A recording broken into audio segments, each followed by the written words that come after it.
Buenos días, buenas tardes, buenas noches, mi gente de Lee conmigo. Tenemos hoy la segunda parte de espiritualidad, del capítulo 1 de espiritualidad emocionalmente sana.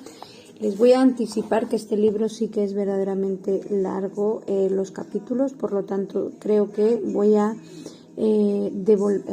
hacerlo en dos partes. Así que vamos a empezar, nos quedamos en cómo crecí sin desarrollo emocional.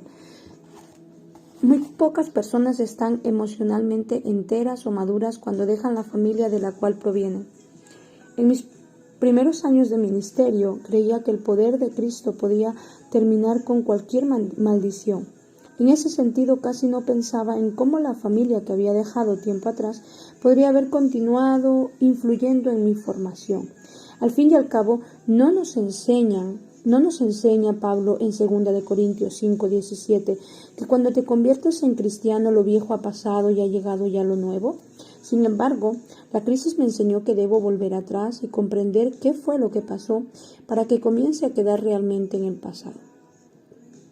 Mi familia era italoamericana y como todas esas familias sufría graves problemas y estaba quebrantada emocionalmente. Mis padres eran hijos de inmigrantes y se sacrificaron mucho para que sus 4 hijos pudieran disfrutar del sueño americano. Mi padre, panadero de oficio, trabajaba incansablemente. Primero lo hizo en una panadería italiana que tenía mi abuelo en la ciudad de Nueva York y más tarde para un gran distribuidor de panadería. Su meta principal era que sus hijos se preocuparan por estudiar, se graduaran de la universidad e hicieran algo importante con sus vidas. Por su parte, mi madre luchaba contra la depresión clínica y con un esposo emocionalmente distante. Ella fue criada por un padre abusivo y por tanto la asfixiaba la idea de criar sola a sus 4 hijos. Lamentablemente su vida de casada, igual que su infancia, estuvo marcada por la tristeza y la soledad. Mis hermanos y yo salimos asustados de ese entorno. Al tiempo que no estábamos desarrollados emocionalmente, también carecíamos de atención y cariño. Cada uno de nosotros dejó la casa paterna para ir a la universidad e intentó sin éxito no mirar atrás. Aparentemente en nuestra familia, como en muchas otras, todo parecía estar bien. Al menos, lucía mejor que la situación de varios de mis amigos. Sin embargo, mi hogar comenzó abruptamente a venirse abajo cuando yo tenía solo 16 años. Y todo se debió a que mi hermano mayor rompió con una regla implícita de nuestra familia, desobedeciendo a mi padre y abandonando la universidad. Y para complicar aún más la situación, anunció que el reverendo y la señora Moon, fundadores de la Iglesia de la Unificación, eran los verdaderos padres de la humanidad.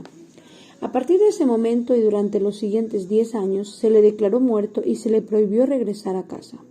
Ante tal circunstancia, como era de prever, mis padres estaban muy avergonzados y abrumados. Se alejaron de sus familias y amigos, y fue en ese preciso momento cuando la presión y el estrés de la dramática partida de mi hermano pusieron al descubierto los graves problemas que había en el funcionamiento de nuestra familia. Como consecuencia, nos alejamos mucho más.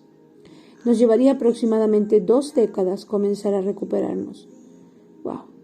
Lo más trágico de todo es que la espiritualidad y el compromiso fiel de mi padre con la iglesia, entre paréntesis, pues era el único miembro de la familia con una pizca de fe verdadera, tenían poco impacto en su matrimonio y en la crianza de sus hijos.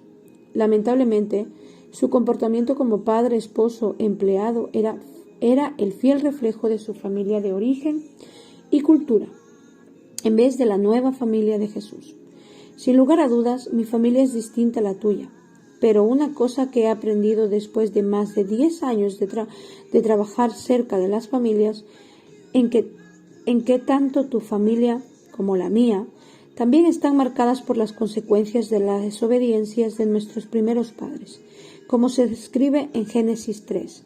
Vergüenza, secretos, mentiras, traiciones, fracasos, desilusiones y anhelos de amor incondicional sin resolver yacen bajo la apariencia incluso de las familias más respetables. ¡Wow!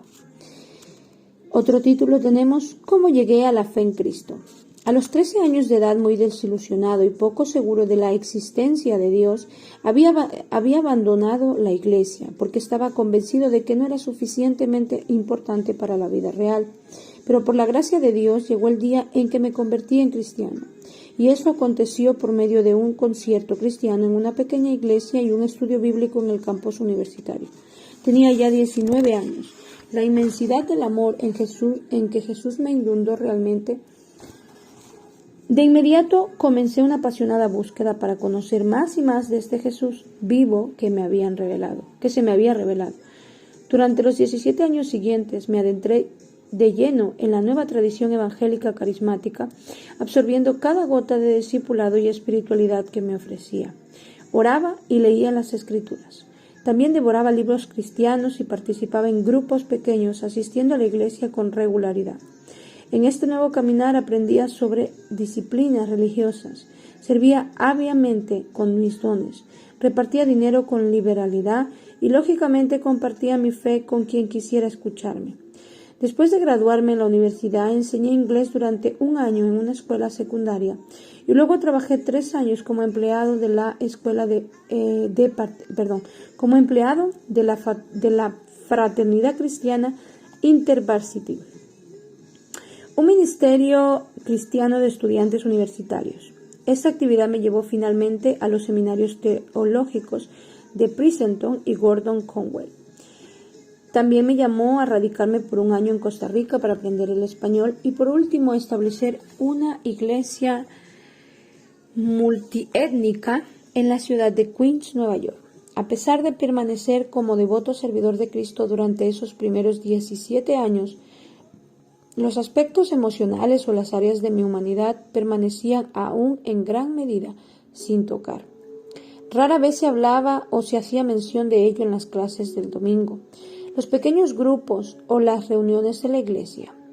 De hecho, la frase aspectos emocionales o áreas de mi humanidad parecía pertenecer al vocabulario de un consejero profesional y no al de la iglesia. Aquí tenemos otro título: ¿Cómo probé diferentes enfoques del discipulado? Justamente cuando mi liderazgo en el ministerio parecía estar a plena marcha, mi esposa Gary comenzó paulatinamente a quejarse de que algo andaba muy mal, conmigo y con la iglesia. Sabía que ella podía tener razón, así que intenté llevar a la práctica diferentes énfasis del discipulado que en cierta medida me ayudaron. Mi conversación conmigo mismo era algo así: más lectura de la Biblia, Peter. Eso cambiará a las personas, sus mentes se renovarán y tendrán una vida cambiada. No, es la vida en grupo. Consigue llevarlos a niveles de comunidad más profundos, en grupos pequeños. Eso te servirá. Peter, recuerda, para un cambio profundo se necesita el poder del Espíritu. Eso puede llegar solamente con la oración. Dedica más tiempo a la oración y organiza más reuniones de oración en la New Life Fellowship. Dios no hace nada a menos que oremos. No, estas son cuestiones de guerra espiritual. El motivo por el cual las personas no están cambiando verdaderamente es que tú no estás enfrentando los poderes demoníacos que hay dentro y alrededor de ellos. Remítete a las Escrituras y ora para que la autoridad de Jesús libere a las personas del demonio. Adora, solo adora. Si la gente se empapa solo del Dios que está presente en la oración, eso funcionará. Recuerda las palabras de Cristo en Mateo 25:40. Conocemos a Cristo cuando nos entregamos sin límite al más pequeño de mis hermanos, al enfermo, al forastero, al que estuvo preso. Haz que se comprometan a servir a los pobres y ellos cambiarán. No, Peter, necesitas personas que oigan a Dios de una manera singular y que tengan perspicacia profética. Finalmente les quitarán las cadenas invisibles para llevar encima. Peter, suficiente. La gente no comprende realmente la gracia de Dios en el Evangelio. Nuestra posición frente a Dios se basa en el récord de Jesús y sus acciones, no en las nuestras. Es su justicia, no la nuestra. Méteselo en la cabeza todos los días, como dijo Lutero, y cambiarán. Hay una verdad bíblica en cada uno de estos puntos. Creo que todos ellos tienen un lugar en nuestro peregrinaje y desarrollo espiritual. Tú, sin duda, has experimentado a Dios y su presencia a través de uno o más de estos modelos en tu caminar con Cristo. Sin embargo, el problema es que inevitablemente descubrirás, como yo, que falta algo. En realidad, la espiritualidad de la mayoría de los modelos actuales de discipulado con frecuencia solo agrega una capa protectora adicional que no permite que las personas crezcan emocionalmente. Wow. Debido a que las personas tienen experiencias espirituales reales y provechosas en determinados aspectos de su vida, como el servicio, la oración, las lecturas de la Biblia y el compañerismo, piensan equivocadamente que les está yendo bien, incluso si su vida social y su mundo interior no está en orden. Este progreso aparentemente les da entonces una razón espiritual para no dedicarse al duro trabajo de madurar. Se engañan. Lo sé. Como cristiano pensé de esa manera durante casi 17 años debido al crecimiento espiritual en determinadas áreas de mi vida y de aquellos que me rodean. Ignoraba la realidad de que había signos de inmadurez emocional en mí y a mi alrededor. La mayoría de nosotros, en nuestros momentos de mayor sinceridad, admitiríamos que existen capas profundas de las que somos conscientes diariamente, como lo demuestra la ilustración. Solo el 10% de un iceberg puede ser visible al ojo humano.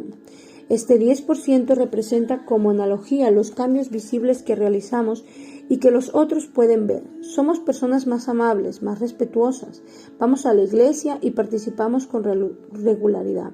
Ordenamos solo un poco nuestra vida, desde el alcohol y las drogas hasta el lenguaje grosero, las conductas ilícitas y otras más.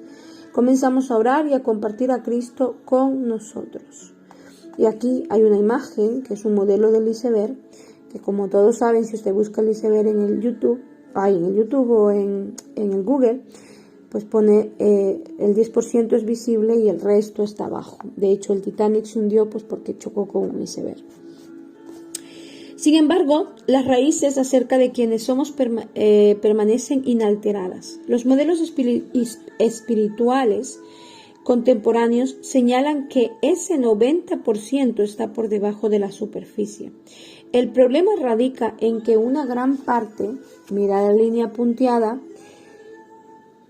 aún continúa sin ser tocada por Jesucristo hasta que adopte un compromiso serio con lo que le llamo espiritualidad emocionalmente sana. ¡Wow! Y hasta aquí, familia, no lo quiero hacer muy largo, pues aún me queda otro poquito más para terminar. Yo creo que en la otra parte terminamos porque sí, aún quedan unas 4 hojas, así que me parece que voy a hacerlo en la próxima parte. Un saludo.